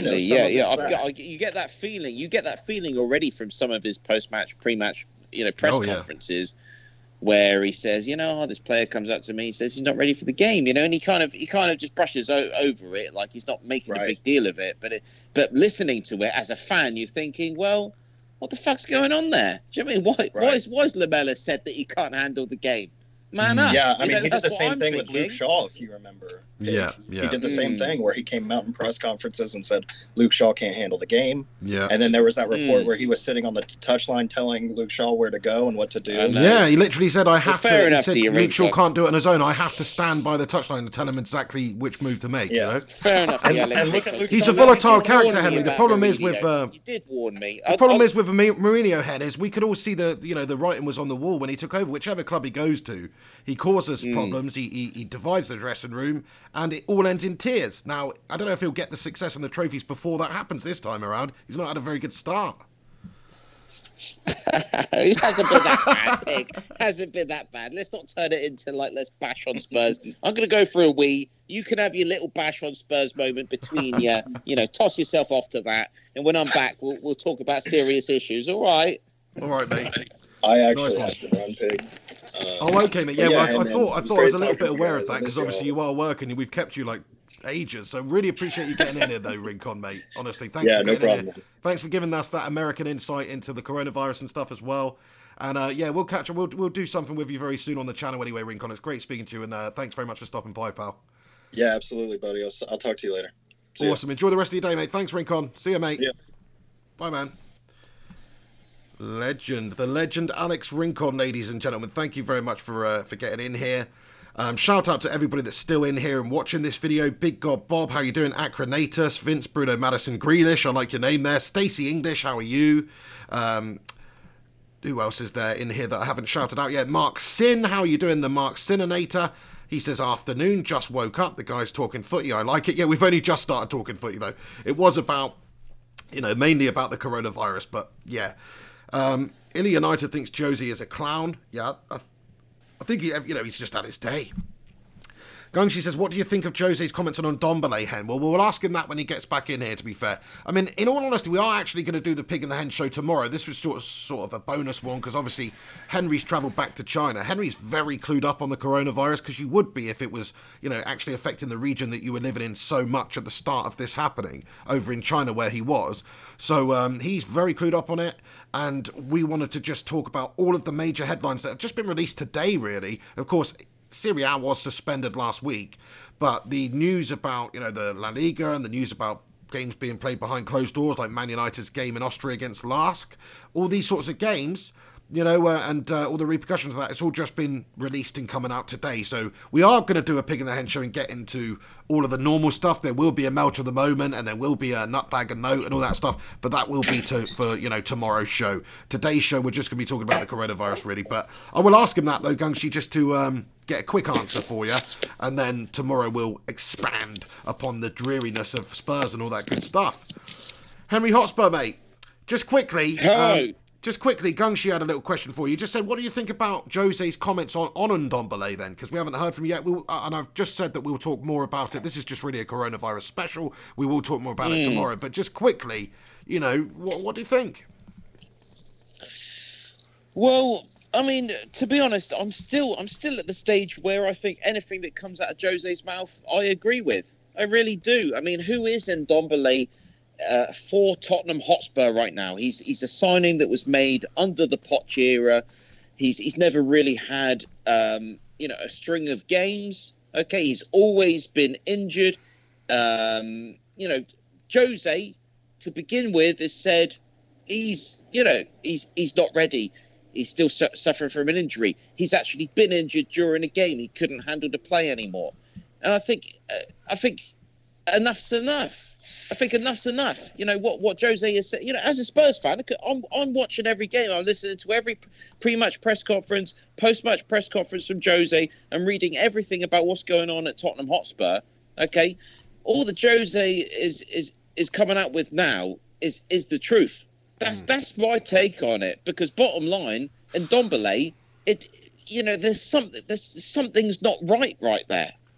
Right, okay, fair enough. But don't you think he's just thrown one of his players under the bus there? Like, maybe taking a different approach and putting the shoulder around him and not even putting the shoulder around him, maybe giving him a kick up the arse, but not so much publicly. Because these modern day footballers, they're a very sensitive bunch, to be fair. A little while ago, this wouldn't have really been thought of at all. Do you know what it is? Do you know where's Rincon? Is Rincon gone? Rincon's gone, mate. Yeah, he had to go back to work. Yeah. Didn't even say bye. Didn't even say bye. He just commented and said, "Cheers, fellas. Thanks for having me on." No worries, Alex Rincon. Great to see you. Great to hear from you, mate. Stay safe over there, pal. Scarpered. What was I going to say? I just want to read this comment from Stacey. You know, I just quick. Wait. Fuck Stacey. Listen. Oh, the harsh. No, bit harsh, but we'll proper harsh. Apologise. Comment shortly. I apologise. Okay. You don't talk to a female like that, Henry. Was it a female? I'm even more sorry. Well, actually, listen, that's me assuming, but listen. Paul Pogba. That's the problem. Paul Pogba is the problem. Jose's experience at Manchester United is what's changed him as a manager. Okay, he's had people that he's dealt with at Manchester United, which has shown him that he cannot be a soft touch at Tottenham Hotspur. And if he feels like he needs to throw a player under the bus, there has to be a good reason to it. I'm telling you right now. It's got to be. Fair play, mate. So back over to you, Stacey English. Sorry for that rude bastard over there in China. But either way, Stacey, I'll read out your comment. Stacey says, I really think it's best to just keep the games flowing as of right now, but without crowds. I heard that the French ultras are planning to turn up to the PSG game anyway. So you make a very interesting point, to be fair, Stacey. Like, people are going to turn up anyway. They might gather to watch the games elsewhere anyway. But I don't know. I just don't know what's the best course of action at the moment. I think it would definitely lose something. The Premier League would lose something playing it behind closed doors. Absolutely it would. And it would affect teams. But do we want people dying over it unnecessarily? And that will, the chance of that happening will increase by just continuing as we normally do with Premier League games. Yeah, definitely. Sorry, did you want me to say something? I'm just listening to you for a little bit. No, that's fine, mate. Yeah, I mean, like to be fair, to you, Pig. To be fair, we've actually got to wrap this video up very, very soon. Anyway, we've been going for 90 minutes now, Henry. The length of a football game, so pretty damn good, I reckon. Oh, so we're not doing extra time and penalties, are we not? No extra time and penalties, mate. No other call-ins. I was hoping that people would just desperately want to call in about coronavirus. This is the coronavirus special. I'd love to hear people's thoughts and opinions on I'm this, not available to call in right now. I've got to crack on with something, mate. So. Oh, you're such a busy man, aren't you? Why don't you stay in? You know what I mean? There's the virus is out there. I am staying in, but I've just got to crack on with something, Henry. I am staying in, but I've got to crack on with something, mate. We've jumped on. We've done a 90-minute coronavirus extra special show, as well as the Pig of the Hen on, tomorrow. So calm down. You're going to get plenty of time tomorrow to voice all of your opinions. I know you're eager to have a say on whatever you want to talk about, but we talked a lot about coronavirus. I think we should just quit while we're ahead and pick this up again tomorrow, my good friend. I can't say no, can I? Bacon and egg brigade out there, because I am not in control of the Pig and the Hen show buttons right now. But anyway, no, honestly, thanks so much for joining me, Henry, today, mate, and glad to know that you're all safe and sound back in China there, and your family's all good, and like you say as well, Henry, being over there in China where they're dealing with it and actually seriously dealing with it like a serious issue is probably the best place you could be right now in a lot of ways, whereas over here where Boris Johnson's just nonchalantly shaking people's hand. I mean, Boris Johnson, this is our Prime Minister, right? The other day he goes on This Morning and he's trying to downplay it, right? And he said, he shook Phil and frickin' Holly's hand or whatever, right? And he's like, oh, I'm just going to continue shaking hands and I'll just wash my hands afterwards and all this. It's like, not really the best example to be setting there, Boris. Do you know what I mean? It's not. I mean, shaking hands is a great thing to do. That is a British tradition, I would say. Sure, and something absolutely, yeah. That the whole world should appreciate, because body language, language in general is a high percentage body language. So shaking someone's hand means so much more than just what comes out of your mouth half the time. But in times like this, everybody understands actually contact maybe is not the best idea. So that's not, as you said, that is completely not the right message to be broadcasting. No, we need to be doing a little bit more now, I think. I think we need to be having proper public service announcements, about the seriousness of the situation and not having public gatherings like this at the moment. That's just my personal opinion, but I'd rather that than, even just if a couple of people die. That's sad. That's somebody's sister, somebody's grandparent, whatever it may be. we don't want anybody to unnecessarily die. So if we've got to watch football behind closed doors, or we've got to watch it on telly or whatever for a few weeks or a few months or whatever it may be, so be it. I'd rather that, to be honest. But I think the Premier League needs to take the same route as some of these leagues have done. As a younger person, you're so unlikely to catch it. Yes, there is a few fatalities here and there, but even me and the pig in our old age, we're so unlikely to die from this. Watch this space. Hopefully, we'll be all right. Okay, but I don't want to be responsible for spreading this shit to other people or older ones that I love or older ones in general. Absolutely, anyone. I don't want to feel like I'm part of some kind of chain. If I could have stopped it, we're all responsible. We're all responsible in this, So just use a bit of common sense. I passed my friend in the street today. Usually, I might shake his hand or give him a hug or something. I'm a loving guy. Do you know what I did? I don't know if it's going mad on social media these days, but I did the old foot shake. It was the first time I'd done it. I said, "Do you know what, mate? Let's do the foot shake. Fuck it."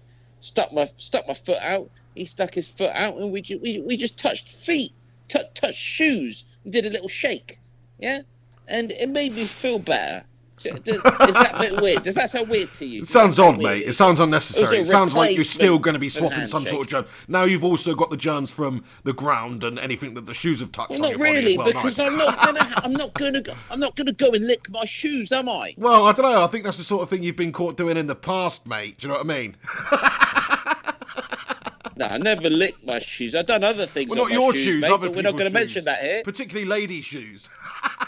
What do you mean, ladies' shoes? Sorry, lady boys' shoes. I apologise. Anyway, thank you. No, Henry. Anyway, thank you. We're gonna leave it here. We're gonna leave it here because that's the end of the Pig the Hen show today. But it's a coronavirus special. Thank you so much, Henry, for joining me. Thank you to all you legends for tuning in. Thank you to Rincon for joining us and calling in for a bit as well. Great to hear from him. Stay safe wherever you guys are tuning in the world. Massive shout out to Gungshi. Massive shout out to Alex Rudd as well, who's sent in a super chat here, which I missed earlier, which says, "Stay safe, Hen and Joe." Thank you so much, Rod. Same to you, mate, over in New York City. Thank you, Rod. And Rincon sent one over, says, "Miss you guys. Wish I could call in more often." Thank you so much, Rincon. It was a great call. Alex Rudd, New York. There's a little bit of an outbreak there. Keep yourself safe, my friend. Alex Rincon, thank you so much for calling in today. I feel as soon as Rincon was on the show today, or on this special today, just rewind to that. I'd just like to end what I've got to say on tonight's special on this point is rewind to what Rincon was saying, because I've been saying it before, and everybody knows me and Alex Rincon don't always see eye to eye when it comes to the football, and even on political issues we haven't seen eye to eye. Okay, but what Rincon was saying tonight is exactly what I've been saying for a long time. Please listen to what he had to say, because he was speaking sense. If you're in the US, especially listen to what he had to say, and we all need to take heed of what he had to say. Absolutely. Nice one, mate. Yeah, I think we might have just slightly disconnected there at the end, but we should be okay. Shout out to everybody that has got in here. You're honestly a bunch of bloody legends for tuning in for the show today. Please do smack a cheeky little like on this video. Give it a share if you can. Spread the word of the coronavirus and how you should be approaching it right now. Don't go out if it's unnecessary. Wash your hands, lots and lots. All that stuff. You got face masks. Look into it. Look into the best course of action for containing this illness right now, and do the most you can as an individual to control it as best you can. Awesome. Right, that's it. We're going to wrap it up there. We on for the Pig and the Hen tomorrow, Henry? Well, we have to be, don't we? Because we can't just get away with a special without a proper show. People are expecting Melter of the Moment, Nutbag of Note, Encounter of the Third Kind. It has to happen. It's going to happen tomorrow. Stay tuned.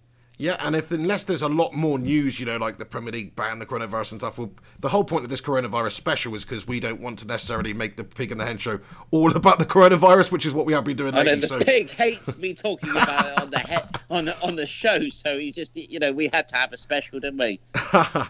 Hey, Alex Rudd, I forgot to yeah, so basically, Henry, you know that thing I sent you about that Telegram thing? Just to let everybody know, join the Telegram discussion, by the way. Rudd or Rincon or somebody will hopefully put the link in the chat here, please. But, yeah, you can join the discussion for the Pig and the Hen show and you know, the Flying Pig United YouTube channel on the Telegram app, where, you know, you can just message all the Bacon Brigade legends in there back and forth as much as you want to. You're blue in the face, whatever. But yeah, Henry, I did send you that. I know you had an issue joining it. Rudd Boy has sent a little super chat to say, please message him on Twitter, Hen, which I obviously already let you know, so... I tried to message Rudd on Twitter earlier, but I don't know. To be honest, I'm not even 100% sure if Twitter works without a VPN in China, because there's no VPNs working in China right now because of the coronavirus. I'll tell you that right now. I have had no VPN over the last couple of months, so I can't get on... Well, I'm not a Facebook user anyway, but I couldn't get on Facebook. I can't get on YouTube. So I'm no longer able to comment or watch back on these videos. So sorry, guys. You know, you've seen some of my comments over the last few weeks if you've been Pig and the Hen show regular. But I won't be able to do that right now. And yeah, I don't know. I don't even know if I can get on this thing. But I'll try my best. If you go back on the... So can you get on the YouTube app at the moment, Hen, or no? No, I can't get on YouTube. No, there's no YouTube in China, mate. Okay. Yeah, I know, but you can use but there's no... Are you sure not one VPN is working? Well, if someone can recommend a VPN, I mean, you might want to ask Gunshi. I don't know how it is in Taiwan. Well, can you just download like Turbo VPN or Browsec or something from the app store? No, I've got Browsec. No? Browsec's not working. VPN 360 is not working. I mean, I think VPNs in general at the moment have been shut down here because, well, it's obvious reasons. You know, the government here do not want the general public here accessing Western media so easily. You know, this. You know, okay. You know, listen.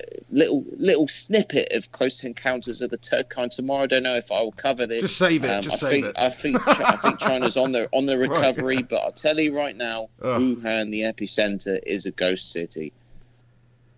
Right, fair play. Yeah, well, we'll get a little bit more into it tomorrow, but yeah, if you can, oh, don't worry, I'll try and send you the link. I mean, if you can send me a working link, I'll just forward it straight back to Henry. But the problem is, it shows up as like an image, and I can't copy it or anything. So we'll just have to figure it out.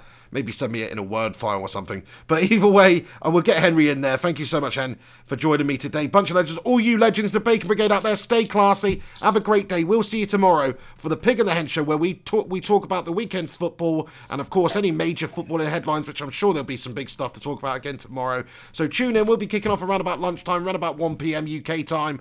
So do check in to the channel tomorrow for the live Pig the Hen show, where we'll be seeing Mr. Henry Hotspur's beautiful face over there a little bit more. So thank you very much, Hotspur, for getting in here. Thank you for the Bacon and Egg Brigade, for tuning in here and helping out with the live chat and enriching the live chat and being just a general great community. You can follow this show by subscribing to this YouTube channel, Flying Pig United, if you're not already subscribed. Also, check it out on SoundCloud, check it out on your podcast app, on iTunes. Just search the Pig and the Hen show or search Flying Pig Podcast, Flying Pig United. That'll all bring it up there, and you can subscribe to the show there also if you want to listen to the audio version. Right, that's it. We'll see you tomorrow. You stay classy. You've been watching the Pig and the Hen show. I am the pig. I am the hen. Book, book. And we will see you for tomorrow's Pig and the Hen show. Stay classy. Keep enriching.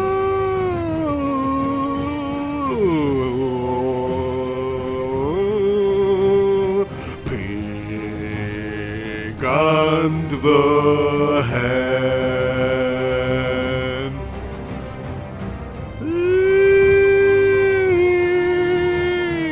Pig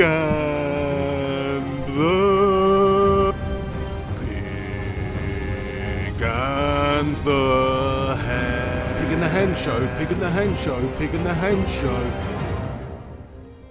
Pig and the Hen show. Pig and the Hen show. There we are. That was the Pig and the Hen show, lads and lasses. Here are the Patreon credits. Shout out to all the legends that do support this channel on Patreon, and also the tier 2 channel members also appear on this list too. And just in general, all the bloody channel members and you people, you know, thank you so much for being a part of this channel and supporting us. So all the star patrons here, massive shout out to them all. The names are going down the screen right now. So thank you to each and every one of you. Henry Hotspur, he's still on the line there. You can't hear him right now, but thank you very much to Henry. Glad he's all safe and back in China and everything. We'll be back with another show tomorrow, so keep your eyes peeled. There'll be a full-length Pig and the Hen show tomorrow, discussing all the major footballing stuff, finding out what Henry really thinks about Spurs and what I think about Spurs United, and all the stuff and the goings-on of the Premier League. So do tune in tomorrow. Thanks for being a part of this show too. Like, subscribe, comment. I'll see you very, very soon. Hen will see you very, very soon.